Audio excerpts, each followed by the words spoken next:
අද මම කතා කරන්න පුතේ ප්‍රතික්‍රියා යාන්ත්‍රණ සහ ප්‍රතික්‍රියා වර්ග මොනවාද කියලා. ප්‍රතික්‍රියා යාන්ත්‍රණය කියන්නේ මොකක්ද? ප්‍රතික්‍රියා යාන්ත්‍රණය කියන්නේ මොකක් හරි ප්‍රතික්‍රියාවක් සිද්ධ වෙන පිළිවෙල අපි ලියලා දක්වන ඒ ඕඩෙකට රටාවට. ඒ ලියන පිළිවෙලට. ඉතින් ප්‍රතික්‍රියා යාන්ත්‍රණ ලියනකොට ඔයගොල්ලෝ දැකලා තියෙනවා ඊතල වර්ග දෙකක් පාවිච්චි කරනවා. සමහර යාන්ත්‍රණ ලියනකොට අපි මෙන්න මේ විදිහ ඊතල පාවිච්චි කරනවා. සමහර වෙලාවට සම්පූර්ණ ඊතලය පාවිච්චි කරනවා. මොකද දෙකේ වෙනස? වෙනස මේකයි. මෙන්න මෙහෙම තියෙනවා. අපි හිතමුකෝ AB කියලා බන්ධනයක් තියෙනවා කියලා. මේ බන්ධනයේ තියෙන ඉලෙක්ට්‍රෝන දෙක මෙයා මෙහෙම කැඩෙනවා. මේ ඉලෙක්ට්‍රෝනේ මෙක්කනේ ඉලෙක්ට්‍රෝන දෙක පරමාණු දෙක එක එක ගානේ ගන්නවා. අරගෙන හදනවා මුක්ත කණ්ඩක දෙකක්. A කියලා මුක්ත කණ්ඩකයයි B කියලා මුක්ත කණ්ඩකයයි හදනවා. මෙතන මොකක්ද උනේ? ඉලෙක්ට්‍රෝන දෙක සමානව බෙදුණා. සමානව විච්ඡේදනය වුණා. එහෙනම් අපි ඔකට කියනවා සමච්ඡේදනය. සමච්ඡේදනය වෙනකොට මෙන්න මේ වගේ භාග ඊතලයක් අපි පාවිච්චි කරනවා. ඊළඟ වර්ගය තමයි පුතේ මොකද්ද? ආයෙ අපි පාවිච්චි කරන මෙන්න මෙහෙම. AB කියලා සංයෝගයක් තියෙනවා. මෙන්න මෙහෙම සම්පූර්ණ ඊතලය. ඒකේ තේරුම මොකද්ද? මෙන්න මේ බන්ධනයේ තියෙන ඉලෙක්ට්‍රෝන දෙක සංයෝගයේ ඉන්න පරමාණු දෙකෙන් එක්කෙනෙක් ගන්නවා. එතකොට A කියලා ධන කෙනෙකුයි B කියලා ඍණ කෙනෙකුයි ඇනායනයකුයි කැටායනයකුයි හැදෙනවා. දැන් මෙතන කොහොමද ඡේදනය වුනේ? විෂමව. එහෙනම් මේකට කියනවා විෂම ඡේදනය. විෂම ඡේදනය කියනවා විෂම ඡේදනය. මේ සමච්ඡේදනය මේ විෂම ඡේදනය. ඔය විදිහට තමයි ඊතල දෙක පාවිච්චි කරන්නේ. මොකද ඔයගොල්ලෝ යාන්ත්‍රණ ලියනකොට මේ ඊතල දෙකම දැකලා ඇති. භාග ඊතලයයි ෆුල් ඊතලයයි. එතකොට භාගයට කැඩුණොත් දෙක සමානව කැඩුණොත් භාග ඊතලය එක්කෙනේ සම්පූර්ණ ඉලෙක්ට්‍රෝන දෙක ගත්තොත් සම්පූර්ණ ඊතලය දානවා. දැන් අපි බලමු පුතේ ප්‍රතික්‍රියා වර්ග. අපි ඕගනික් කෙමිස්ට්‍රියේ කතා කරන ප්‍රතික්‍රියා වර්ග ප්‍රධාන කොටස් තුනකට. ප්‍රධාන වර්ග තුනක් ගැන කතා කරනවා. ප්‍රතික්‍රියා වර්ග ප්‍රධානම කොටස් තුනයි.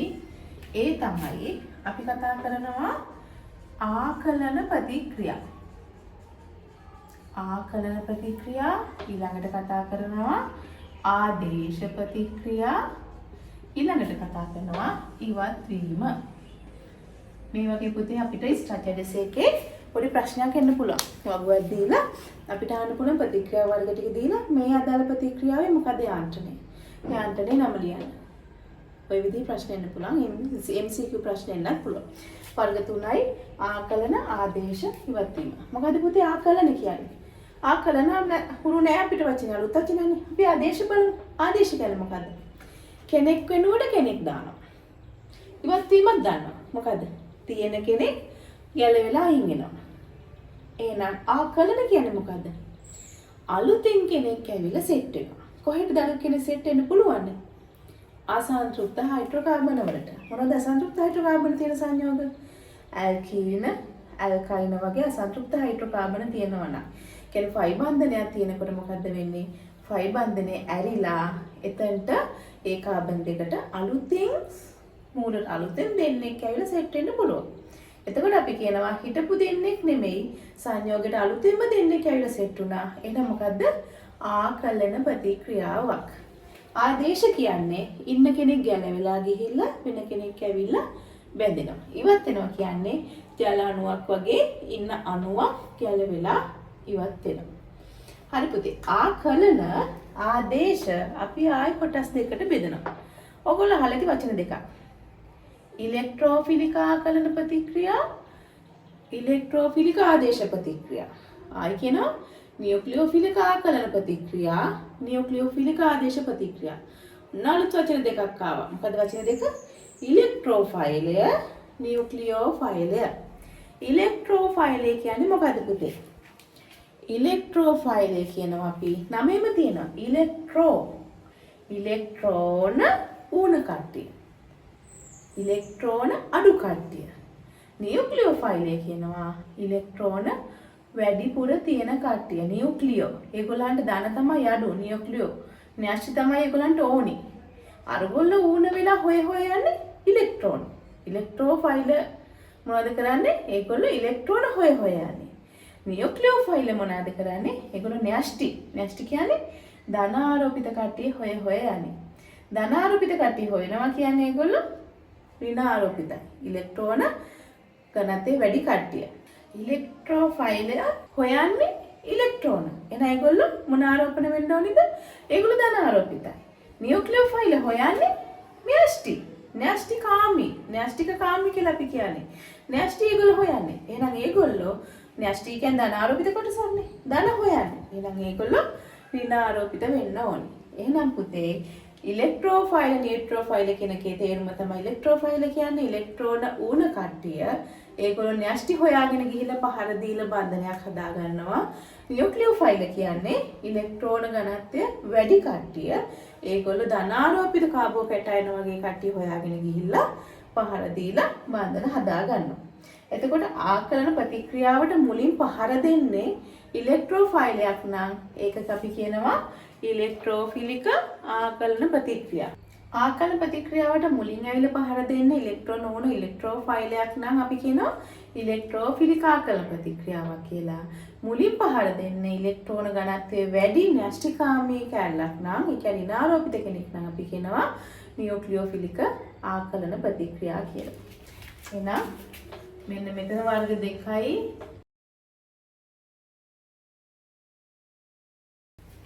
ආදේශත් එනවා. ආදේශ වෙනකොට මුලින් ඇවිල්ලා පහර දෙන්නේ ඉලෙක්ට්‍රෝෆයිලයක් නම් අපි ඒකට කියනවා ඉලෙක්ට්‍රෝෆිලික ආදේශ ප්‍රතික්‍රියා.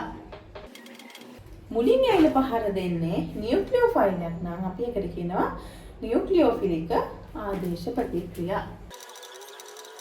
ඉලෙක්ට්‍රෝෆයිල වර්ග දෙකක් තියෙනවා කියලා සාමාන්‍යයෙන් අපි කියනවා. ධන ඉලෙක්ට්‍රෝෆයිල තියෙනවා උදාසීන ඉලෙක්ට්‍රෝෆයිල තියෙනවා. කියන්නේ ධන ඉලෙක්ට්‍රෝෆයිල කියන්නේ පුතේ ධන ආරෝපිත කාණ්ඩ. උදාහරණයක් විදිහට H+ කාබෝකැටයන ඒ වගේ දේවල්. ඊට පස්සේ උදාසීන ඉලෙක්ට්‍රෝෆයිල කියනවා ඒ කවුද? සංයෝගයට ආරෝපණයක් නැහැ. හැබැයි එයාලගේ ඉලෙක්ට්‍රෝන උණයි. BF3 BF3 වල ධන ආරෝපණයක් නැහැ. හැබැයි බෝරෝන් කියන්නේ ඉලෙක්ට්‍රෝන උණ කෙනෙක් BF3 සංයෝගය ඇතුලේ. ඒ වගේ කට්ටියත් අපි උදාසීන ඉලෙක්ට්‍රෝෆයිල කියනවා.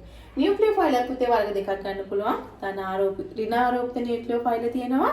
උදාසීන නියුක්ලියෝෆයිල තියෙනවා. ඍණාරෝපිත නියුක්ලියෝෆයිල අපි සාමාන්‍යයෙන් දන්නේ ඒවා PR-, CN- ඒ වගේ දේවල්.